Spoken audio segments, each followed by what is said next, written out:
You are listening to Hit Play, Not Pause, a feisty menopause podcast for active, performance-minded women. I am your host, Celine Yeager. Each week, I bring you advice from athletes, scientists, researchers, and other experts to help you feel and perform your best, no matter what your hormones are doing. This show is a production of Live Feisty Media.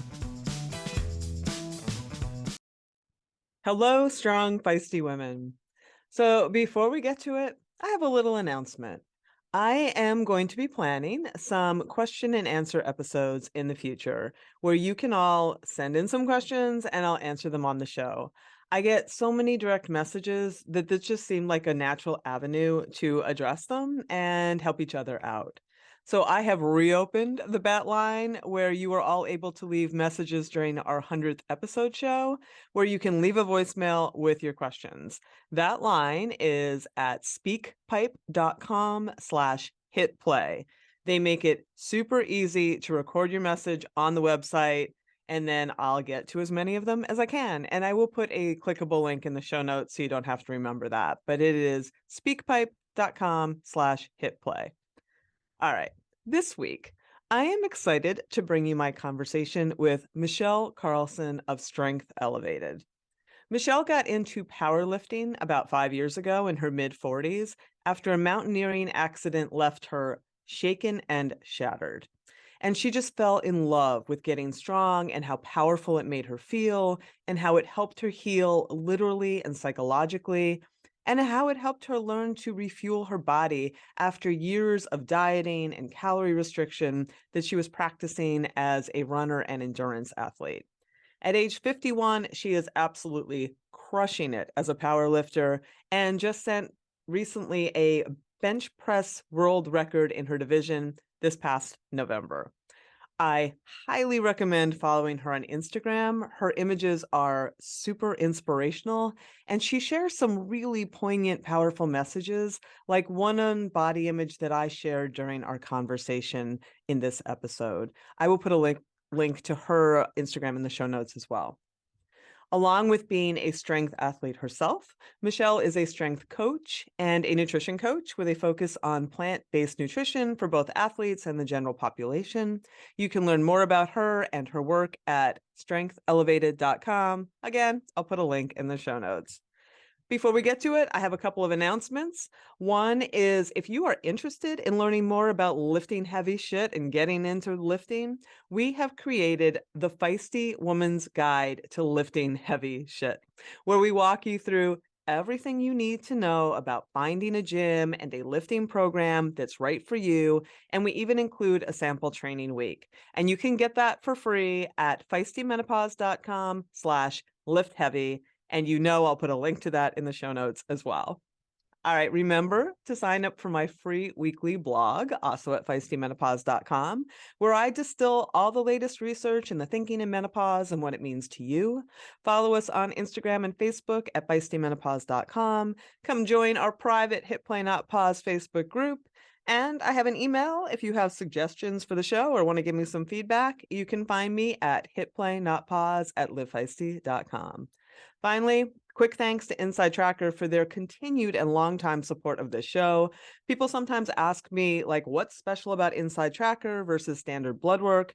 For me, honestly, it's been the recommendations. Without them, I would not have found berberine, which has been enormously helpful for bringing down my cholesterol levels post-menopause. So thanks, Inside Tracker, for your continued support.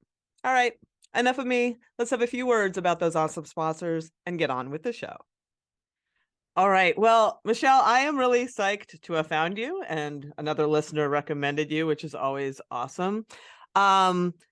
It's really great because, as you have noticed, we have a lot of endurance athletes on the show. I know we have a lot of endurance athletes in the community, but we also have a lot of women who are power lifters and Olympic lifters and who are actually very interested in getting into lifting. So I'm always really excited when I can bring somebody on who is from that background. So thank you for being here.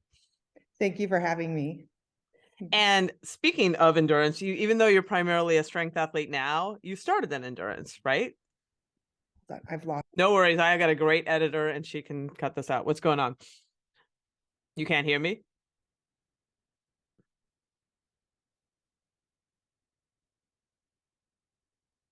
I cannot now.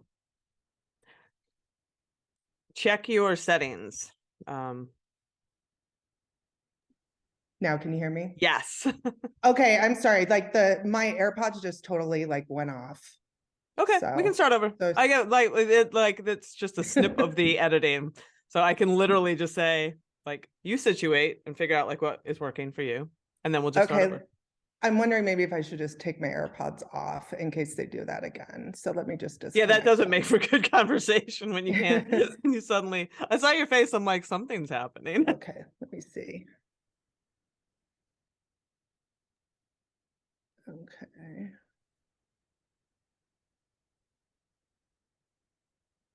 Okay, can you hear me? I can hear you.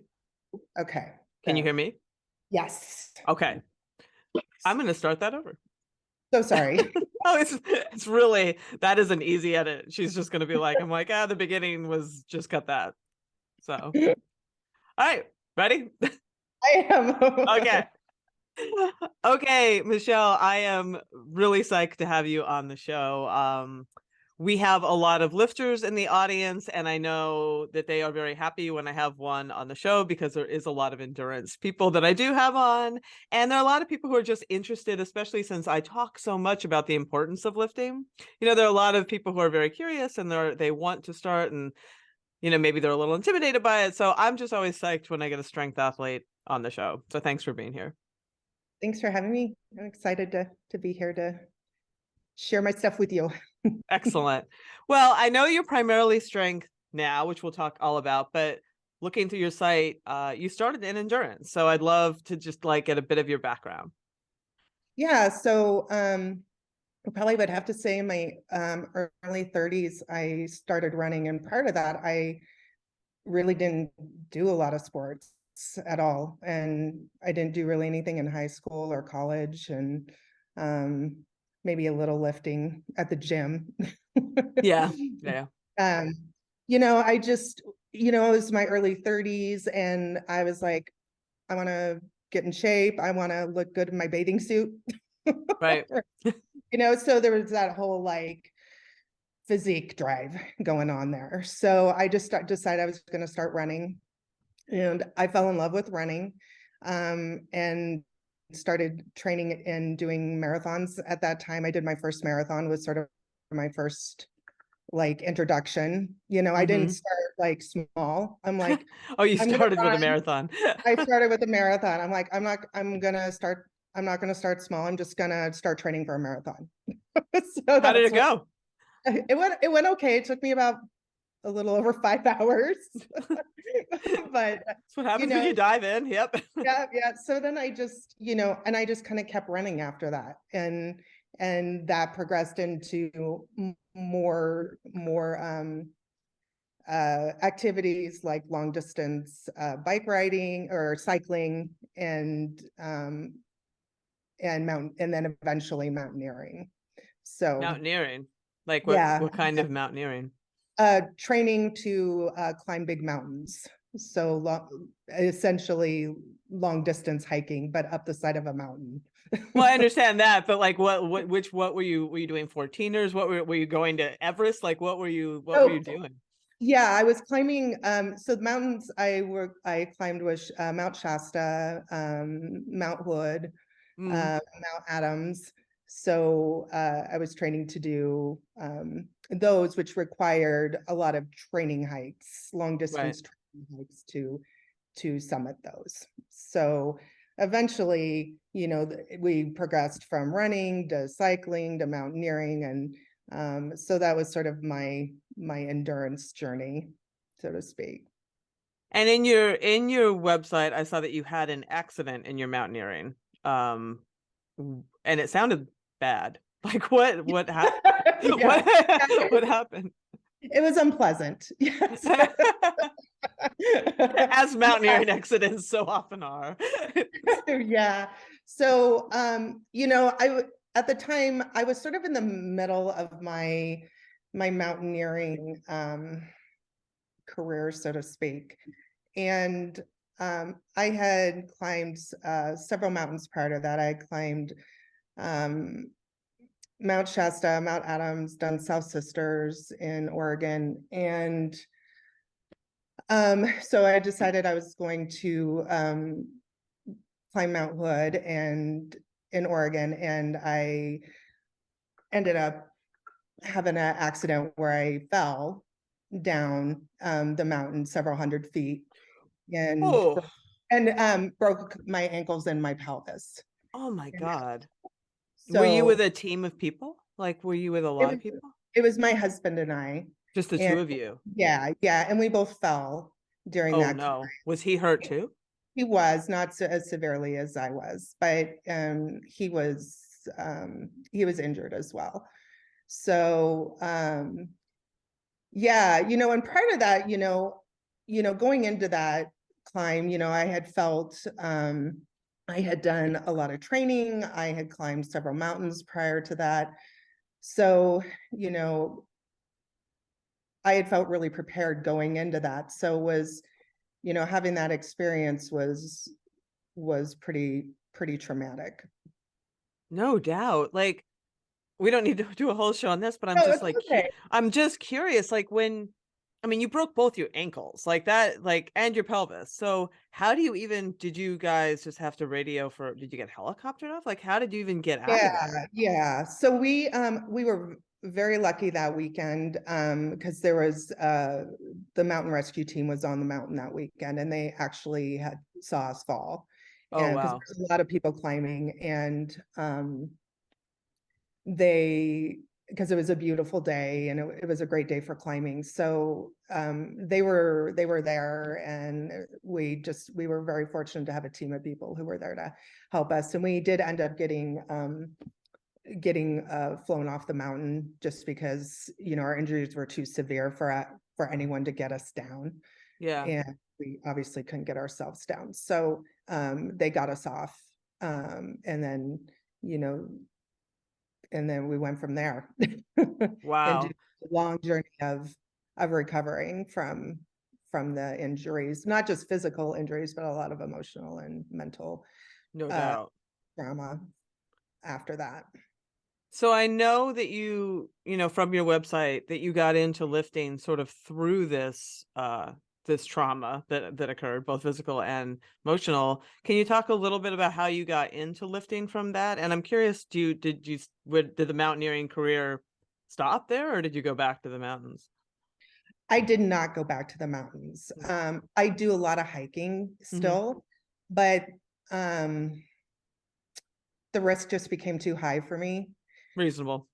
But also too, you know, I still, even now, like I have some limitations, anxiety wise through even in hiking when I'm out that I have to be really mindful of it when I'm out on a trail and trails I choose and things like that, just because of the trauma from that fall.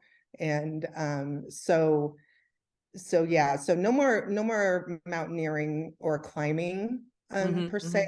but I do, get out on the trail still, and I do actively push myself to um kind of still work through those anxieties I have that still exist around that accident, because I love being in the outdoors. So Yeah, it's not being out there isn't an option. right. So I'm trying to figure out, okay, 5 years later, how do I, continue to get better there. But in terms of the lifting, when I broke both my ankles, and um, that obviously required a lot of a lot of recovery time, several surgeries, and eventually I was able to get to a place. So I didn't walk for about 6 months, and then I had to, kind of start that process over again. But after that, I, you know, we found, meaning the doctors, that one of my ankles the bone was not healing as fast as it should. So between so learning that, I was also doing physical therapy. I decided, okay, well, I'm gonna like hit the gym. And because I was in a place where I could start, doing pretty much everything.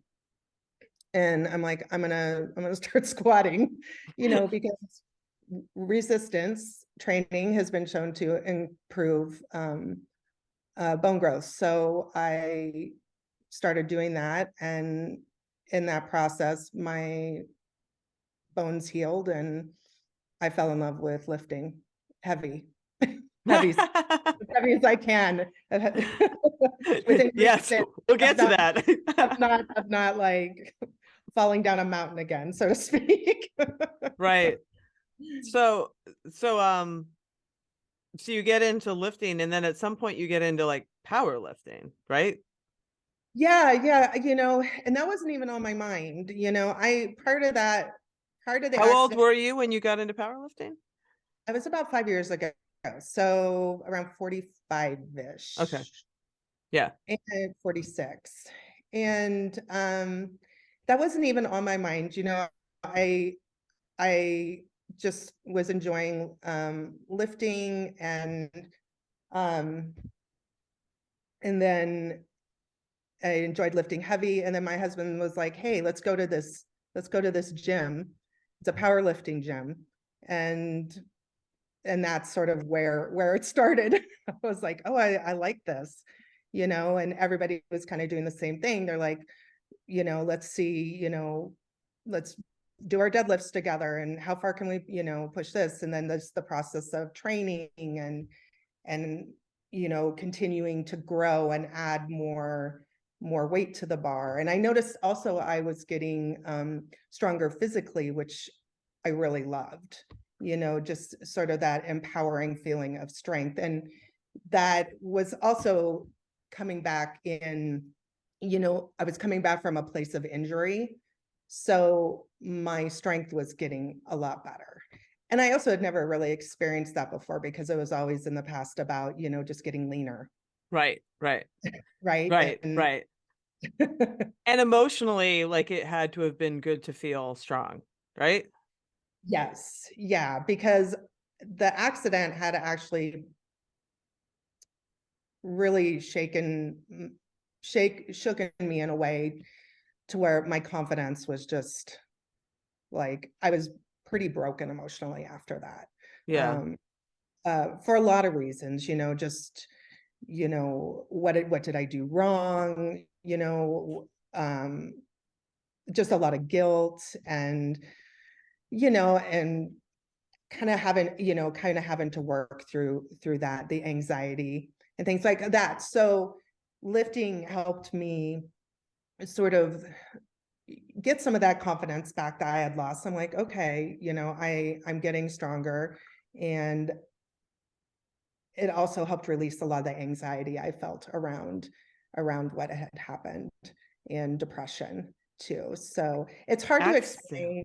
It's hard to explain, but it became empowering, and it's like I didn't feel like broken and weak anymore after that. Accidents are very strange, right? Like I've not had something as traumatic as that by any means, but as a mountain bike racer, I mean, Yeah, you have your things. yeah, And for sure.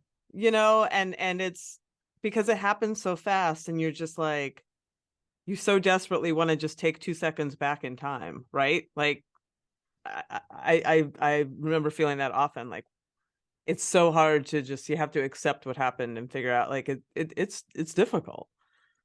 Yeah, for sure. And it just, and I think I alluded, it just creates a whole, I mean, PTSD it's rough, so it impacts like Yeah. every crevice of your life, the Yeah. emotional, the mental, the physical. So, coming back from that is really a multifaceted process. And so when I started lifting, it just really started healing in those places that yeah, I don't there wasn't a lot really much else that could do it, but aside from maybe some therapy, some counseling. so so yeah, so I just started doing that, and going through the just going deeper and deeper into lifting and the community. and, the training process behind that, I loved. And so it just kind of gave me a really great, it was a great thing for me, to heal. Can you talk a little bit about the difference of powerlifting and Olympic weightlifting? Because I understand that those are two different things, but I don't quite understand how. Yeah, yeah. So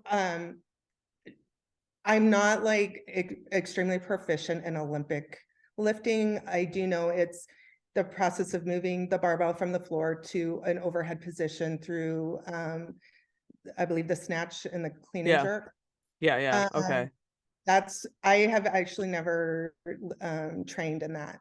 And What is that's for powerlifting then? powerlifting it focuses on 3 specific lifts. So the squat, bench, and the deadlift, Gotcha. Okay. Yep. moving your maximal weight.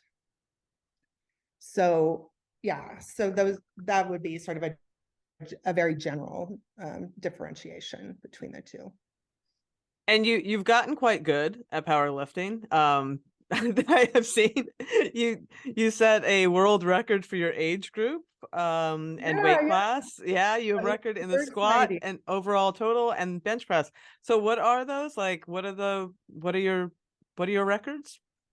Well, my current record, my what I consider my best record is my bench press that I just got in November. So for the 60 kg weight class, 50 to 54, I got 154.3 pounds. So that's was set for the for my federation.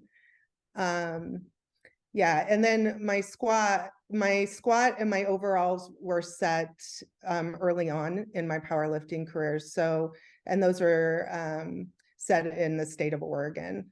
Okay. And so I think my squat back then was 190. I've definitely surpassed that now, but unfortunately haven't recorded in that recently.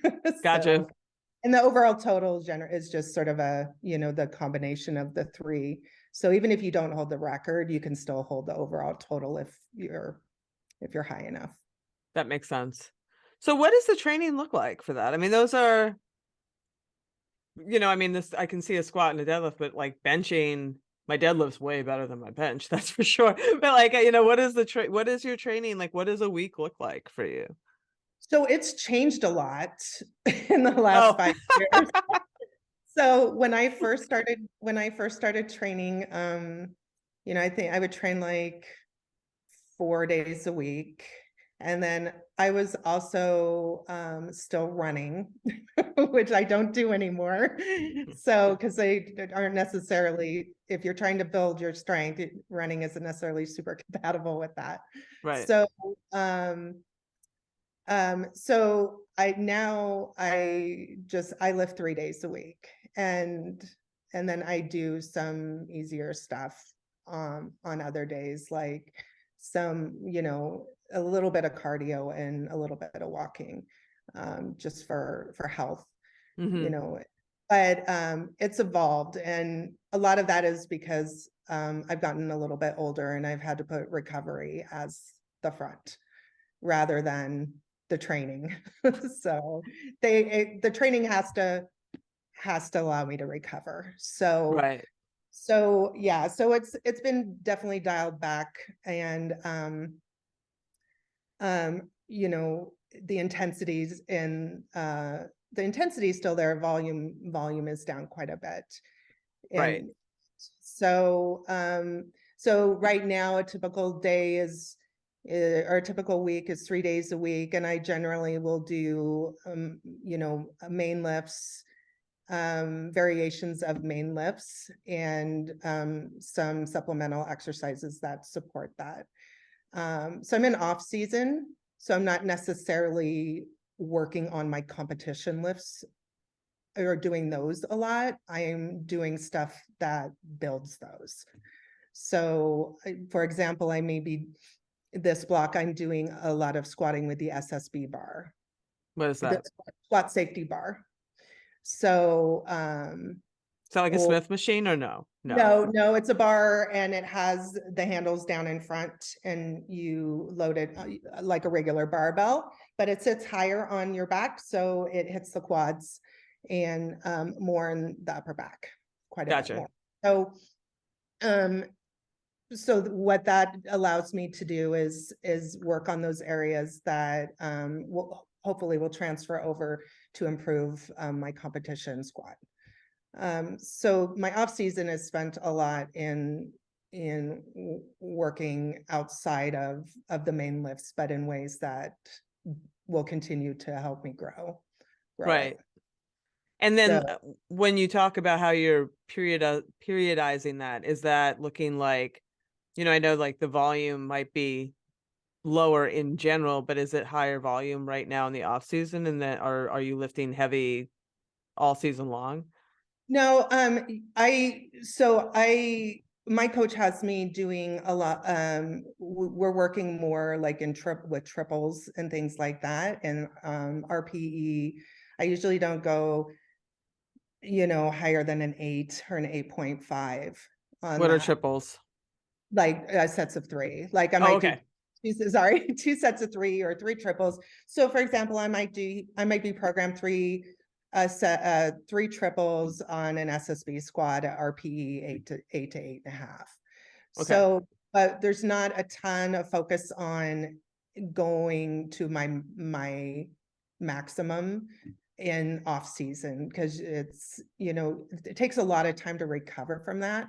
So you want to spend most of your time just sort of in a phase of getting stronger and improving rather than, trying to like hit the PR Right. constantly. You can't, it's, really tough to sustain that. So Right. So that's for people. So RPE is just your rate of perceived exertion. So you're about an 8 out of a 10. And when you're going all in, it would be like a 10. 10, a Yeah. 10. And that's a lot of recovery from a 10. Yeah. And that's more, that's where you should be hitting that in competition. Yeah. And in my humble opinion, I mean, there's a lot of different, I think, there's a lot of different thoughts out there on that, but, I would rather hit that number, go to that in competition Yeah. than in my off season training. So yeah. And so I, honestly, I just sort of leave it to my coach and, I trust him and he's been doing it a long time and he knows we work together, but ultimately he knows really what's kind of the best Right. course for that. So where are you in your hormonal journey here as far as you're about like, do you know? Yeah, I definitely in the last 5 years, or honestly, I think I definitely started noticing things in my late 30s, I probably would say, like just little shifts, like, oh, that's interesting. So, but I feel like I'm nearing the end of sort of the perimenopausal period. Have you I had a lot of definitely symptoms? not I've had some, but I feel fortunate that it hasn't been like I I I know a lot of people have had worse. So I feel fortunate that I haven't been hit too hard. I think the hardest thing for me has been massive mood swings. And that's sort of been like, like rage for no reason. Mm. Yeah. We I'm all like, love the rage whoa. for no reason. Yeah, I so, think I'll burn the house down. yeah, so we've had very frank discussions in our house, like this is what's going on with mom. And sometimes you just, there's been some apologies, And we have a so, 14-year-old daughter too, so there's a lot yeah, happening. yeah, yeah. So I would say that's been the most significant one for me. I've experienced some a little bit of hair loss has been part of that. and, and just my skin and everything else getting a lot drier. So, it's, um, and then, the big thing too is just one thing I noticed most recently was I felt like my muscle, I just felt like I didn't have the muscle definition I once had. And, that's, I'm still getting strong. I mean, my strength is still going up. So I'm not, that's not necessarily a huge concern of mine. It's more about, getting stronger and being healthy. But it's like, it just was sort of one of those things I was like, oh, okay, well, that's changing. So just, and so that in itself, seeing that all of a sudden shift, I'm like, okay, well, things are moving along more. And so, yeah, it's just been sort of interesting to sort of watch the the journey. And I ended up, because I was having some severe issues with my cycle, my menstrual cycle. So I ended up getting an IUD to sort Mm. of help blunt things a little bit. But it still has allowed me to sort of be able to monitor things, which has been helpful because I was getting a little crazy there. Yeah, no, that makes sense. So, and that's a good course of action for a lot of women. And I'll just say I so relate to that muscle tone thing. Like that bummed, I mean, I'll just say I just bummed me out. Like, because I've always been, Yeah. very muscular, and it was just part of Yeah. like who I was, in this Right. identity. And I still am strong as well. And I've come to a place of mostly acceptance. But yeah, I did not love that. And that was towards the end too. And it seemed to happen like literally overnight. Like I was just like, Yeah. who is that in the mirror? Yeah. I was like, I used to have biceps. Yeah, I mean, no, I know. I had like people would comment in the airport on my shoulders. Like I like it was just the way it was.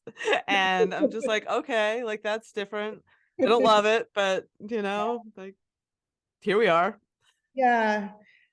And I'd like to say I go through it all gracefully, but there's days I don't. Of There's course. there's there's days where I'm just like, oh, it's hard. It's, not, you know, but you have to accept, I mean, it's gonna come whether you like it or not. So at least that's Yeah, and we're all, I mean, that's the at some point, like sometimes I think that this is it's it's hard to put into words sometimes how I think about it. Like this dress rehearsal for aging almost, like sort of getting you like I'm like, okay, like aging is going to happen, and I hope to get to be into my 80s, right? But then there has to be this sort of a level of acceptance that shit's gonna change, and you need to be okay with that. yeah, yeah. And for me, I'm like, okay, and like, yeah, just what you said. And also getting to choose how I go through it. And, Yeah. so I want to go through it healthy and continuing to nail stuff as well as I can, the things I love to do and just, be the best I can during that time. So, I mean, and that's sort of kind of that's what helps sort of keep me sane a little bit. And I think that's just been one of the other gifts of lifting for me is that it's helped me, stay strong and it's helped with my mental state and navigating through this process um and I, and help keeping me feel better, keeping me feel good, excuse me, through Yeah. it. Well, I was gonna bring this up later, but we're now that we're talking about it, I think it dovetails into this part of the conversation so well. One of the posts I saw on your Instagram, I just really loved because it sort of addressed all this, and it said, I spent a lot of years so impacted by how society told me my body should look. I spent a ridiculous number of years chasing a number on a scale, living in a chronic state of energy deficiency, and tried to run away from my body type. Uh, the deeper my mental struggle, the harder I ran and the less I ate. A lot of us relate to that. I no longer live in that prison, self-acceptance, focusing on healthy and being strong, whatever the weight, rather than the number on scale has helped say F you to the industry and lifting heavy shit was the birthplace of these gifts. I am thankful every day for the peace and confidence it has brought my life. This is 51. And I love that. I mean, I just really that's a really great post because a lot of us relate to that. So much. Thanks so Yeah. much. Yeah. Yeah. So, but like, let's go into a little bit more on your recovery practices and the fact that you're a 12-year vegan, and I think that that is interesting too. So before we get to the nutrition piece, Yeah. are there any special recovery things that you do? Because that kind of like muscle damage that you do during that kind of lifting, I mean, definitely takes some care to come back stronger from. Yeah, well, I don't do anything special other than what everyone, other than what everyone, what we should be doing, Hmm. sleeping is huge. I will say it is my number one recovery. And Um, you sleep well? I sleep well, and Good. that's one thing I've been really like fortunate about. And I will say my sleep improved when I got my carbohydrates to the right spot. That is, talk a little bit more about that. So I firmly believe I wasn't eating enough carbohydrates. So Were you macro counting or were you just yeah, winging yeah. it a bit? No, I was, but then I started working with my nutrition coach, and we decided to start increasing, Hmm. just for getting stronger, but also just kind of getting my calories up higher. So we started increasing my carbohydrates, and in doing that, I noticed that my sleep just overnight, I just started sleeping 8, 9 hours. I stopped waking up in the middle of the night. I stopped, everything like changed with my sleeping when I started eating enough carbohydrates. So, um, yeah, it's just been amazing. That's what's worked for me. And, It but drives before, your cortisol down. Like you're yeah, probably, yeah. and I eat a lot more of my carbohydrates towards the end of the day. Um, and I think that for me, that's been helpful. I mean, I eat quite a few around training. We have me, eating, a lot of carbohydrates before training and after. But then, those that are left, a lot of times we'll just have the majority of them. I'll just have the majority of them toward in the evening. Hmm. And that's been super helpful for me. That's what's worked for me and helping me with my sleep, and also kind of managing my water and stuff like that, because as I got older, I can't necessarily have as much liquid later in the day. So I think those two things have been very helpful for me, like in terms of being able to sleep better. Do you have a sense of how many carbohydrates you are eating? Yeah, yeah. So like on my training days, I eat around 325 carbohydrates. Grams, And yeah. yeah, 325 grams of carbohydrates. I ate a bit less on on non-training days. So I have rest day and training day macros, just because I think that's what works better for me. Some people want to have the same across the board, but yeah, so I will eat that much. So my calories on training days, I'm eating about 2,500 calories on training days and close to 2,000 on non-training days. Yeah. So for me, that's, and from my years of endurance, and early on in my training, my powerlifting career, that, I mean, that's a huge calorie recovery for me. And it's taken a lot of time to kind of get to that place of what I call calorie recovery. Because I know, like, early on and for years I wasn't eating enough food. Yeah. So and I would probably argue that a lot of people aren't eating enough food. You are correct in that So argument. That's why I asked, and I'm so glad to hear you say that because 300, if you go 300 times 4, that's what, 1,200? That like that's the amount of calories that some women only allow themselves in a day, you know? Right. And I think it's just so important because that's so stressful on your body. And you talking about sleep. I love that you shared that because it's so important. And we're fighting against decades of diet culture and decades of messages that tell us that we're not Right. supposed to eat any more than that. Right, right. And I was just adamant, like, going into this off season. So I dropped a weight class for my last meet to hit my record. And but then going into off season, I was adamant. I'm like, okay, I mean, we'd already gotten my calories up quite a bit for that, but I was like, going into this next off season, I really want to push that and see, what I can do with that, because, ultimately, when you're training like that, you need to fuel yourself in a way that supports that. And 1,600 calories a day isn't going to do that. Again, in my opinion. You are, yeah, there's good science to back you up on that. Or even 1,800, I don't Yeah. know. And it just honestly, like, when I see women only eating that much food, it just hurts my heart.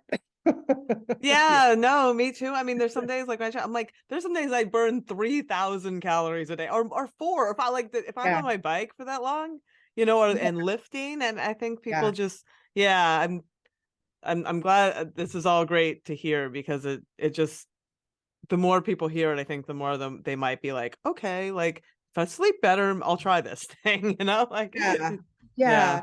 And honestly, it's a process, really, of kind of rebuilding those calories, especially when you've been sitting in a deficit, you know, um, for so long, and, just kind of, having to slowly increase, your calories over time, and just, you know, either yourself or with a coach, to get yourself in a place where you're fueling your body well enough for what you're doing, and not putting a bunch of stress in it. It's just, it's a process, but I mean, it can be done, absolutely. All the other things being healthy, you know yeah, inside the body. So just sometimes it can just take time to reverse out of that yeah, state. yeah. And as a vegan, I have to ask you about protein because Yes. even though I know that you can do it, everyone asks Yes. about Yeah. protein and Yeah. also about calories because I mean, Yeah. I know when I eat, I am not a vegan or a vegetarian. I was a vegetarian for a while. I am not now, but like when you eat that many plants, sometimes you can fall into this place where you're eating like a lot of food, and a lot of fiber and stuff, but actually not a lot of calories, because you're eating stuff that's very dense, but it doesn't have a whole lot of energy to it. And I found myself slipping into some of those places kind of by accident. Like I'm like so full, but I'm like, that's because you've had all that fiber and it's, so I Mhm. had to like eat more beans and, it was sort of a process of trying to figure out like how to get more like energy dense foods in there too. So I'm curious, like what your diet looks like to fulfill these needs. Yeah, so I am a huge believer in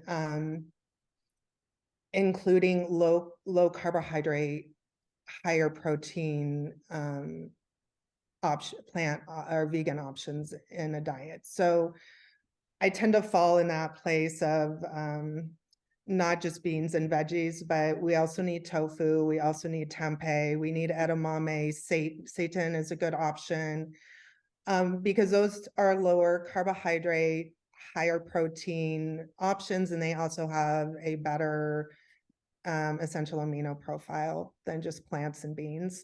Yeah. And so it it's I think it's more optimal, just for health, but also if you're trying to strength train or become and powerlifting, get stronger, and um, build and keep lean muscle tissue, that it's important to include those things as well. So my diet always includes those, like every day. I am eating tofu, I'm eating tempeh, I'm eating seitan, I eat beans, I eat lots of veggies. I also include a lot of like healthy fats in my diet every day. Like I'm eating a lot of avocado, nuts and seeds, and I also eat a lot of sweet potatoes, like yams, quinoa, oats, brown rice. I mean, I'll eat white rice too, but I try and keep the brown rice in there just because and oats, because um, they tend to fill me up a little bit more. But Yeah. for me, it's also, and along with what I just said, but the diet, having a huge variety, especially in my diet. So I'm pulling stuff in from all different places. And yeah, so, and I think it's especially important if you're gonna be vegan, or a Mhm. predominant plant-based. I do use a little bit of protein powder. I was just going to ask that. I limit it though. Like some days I won't use it. I can get my macros, my protein macro just fine without it, but sometimes it's just convenient. Like I'll throw it in my oatmeal, and I'll do a little BCAA boost in it oftentimes. So I do a custom blend that I have made. From where? So True Nutrition. Mm. So they do, you can do custom blends with them, and they do plant-based, or they have a vegan line, and then they also do like non-vegan. So they have whey proteins and things like that. But it's really nice because you can customize your ingredients in it. So I do 50% rice and 50% pea Oh, cool. on mine. And then I'll add some boost to it, just so it's not just you know the pea and the rice. Right. So, and that, I'll add it like to my oats in the mornings sometimes if I want to do that. But I try and limit that as well. And then um the meat analogs, or the veggie meats, I'll limit that. I mean, I don't not eat them, but they aren't a main part of my diet. They're like, okay, well, I want to add some Impossible Burger to my red sauce, you Right. know. So, because nutritionally they're not super great. Yeah. A Yeah. It's a lot of lot of oils and sodium, a lot of fat. sodium. Yeah. So that's sort of how I manage it. And I've been doing it for so long. I've sort of been through the process for so long that, it's definitely evolved over time, but it's become sort of second nature in terms of putting things together and what works for me, and um, what sort of keeps me going and keeps me recovering. Hmm. So, Excellent. but I think it becomes harder to get what you need if you're not eating enough. Yes. Yeah. No, that makes perfect sense. So, So what advice would you give to anyone in the audience who does want to start lifting, and maybe lifting heavy, but they're like intimidated by it? Maybe they think they're too old, or their joints won't take it, or they're afraid of hurting themselves, all the, like, you hear that less, but it's still out yeah. there. I would say you're not too old. You're never too old, but also, just start easy. I mean, it doesn't have to be like all or nothing right out of the gate, Yeah. and if you're not sure what to do, like, so first do it. Second, have realistic expectations, start easy, and then if you need to, get somebody who knows what they're doing and that can help you in that process, Yeah. especially if you're not sure how to navigate, handling a barbell, or don't understand or know about form on the lifts, because it can be easy to get hurt if you don't have any background or knowledge in that. So just get out there and try it. Yeah, it's definitely, I think it's definitely worth it. It's definitely worth working with somebody and getting. I think there's something unique about barbells, particularly that. Yeah. And I think that's what happened to me out of my accident. It just sort of, like you said, there's something unique about it. And I think, especially for women, handling one and moving one can be very empowering. And, yeah, and just not to mention, no matter what age you are or what level you're at, just the health and benefits that can come with that, along with a decent diet, whether or not you're an athlete or wanting to be an athlete, but just somebody who just wants to feel better and get stronger. And, you can, I think, definitely get some from that. Oh, Definitely. All right, that's our show. Come on back next week when I sit down with Dr. Narina Ramlakan, author of Finding Inner Safety, the key to healing, thriving, and overcoming inner burnout. We go deep into trauma and stress and menopause and finding not only inner safety, but peace and, yes, even joy. So come on back for that one. And until then, as always, stay feisty.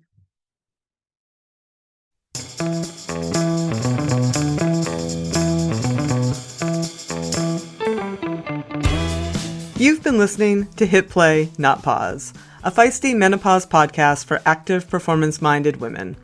I'm your host, Celine Yeager. The show is edited and produced by the strong, talented, and amazing women at Live Feisty Media. Follow us on social media at Feisty Menopause, and please help us spread the word. Screenshot and share this episode on your social media channels with the tag @FeistyMenopause. Share the show with your friends, and please subscribe, like, review, and rate this show wherever you get your podcasts. Word of mouth and good reviews make it easier for other listeners to find. Thanks for listening, and as always, stay feisty.